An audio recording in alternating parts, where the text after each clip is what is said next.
आप देख रहे हैं बातें यूपी की। मैं हूं आपके साथ प्राची। नर्तक के मन में भावनाएं तो कई होती हैं, लेकिन चेहरे पर लगा मुखौटा कोई भाव दर्शकों तक पहुंचने ही नहीं देता।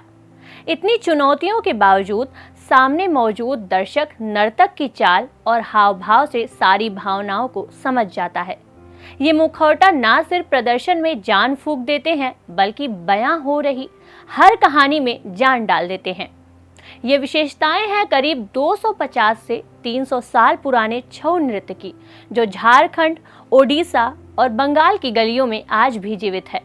बिना संवाद की इस मूक नृत्य शैली को छऊ नृत्य भी कहा जाता है, जिसमें मार्शल आर्ट, कलाबाजी और एथलेटिक्स का जश्न मनाने से लेकर लोक नृत्य के उत्सव के विषयों पर प्रदर्शन किया जाता है। इसकी इन्हीं विशेषताओं के चलते इसे साल 2010 में यूनेस्को की मानवता की अमूर्त सांस्कृतिक विरासत की प्रतिनिधि सूची में शामिल किया गया था। छऊ नृत्य खासकर क्षेत्रीय त्योहारों में प्रदर्शित किया जाता है।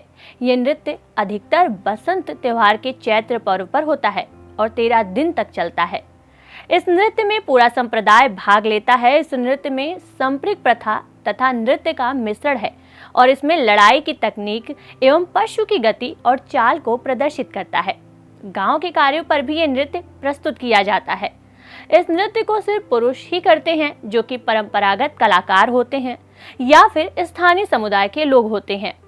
यह नृत्य अधिकतर रात को खाली स्थान पर होता है।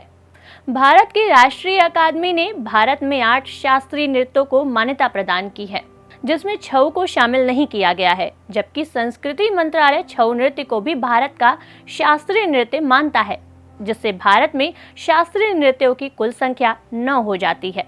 आपको बता दें, ओडिशा सरकार ने 1960 में सरायकेला में सरकारी छऊ नृत्य केंद्र और 1962 में बारीपदा में मयूरभंज छऊ नृत्य प्रतिष्ठान की स्थापना की थी। आज बातें यूपी की में छऊ नृत्य की इतनी बातें हुई, जिसका असल कारण ये है कि लखनऊ में पहली बार पूजा संसद सोसाइटी में दुर्गा पूजा का पंडाल इसी छऊ नृत्य की थीम पर सज रहा है।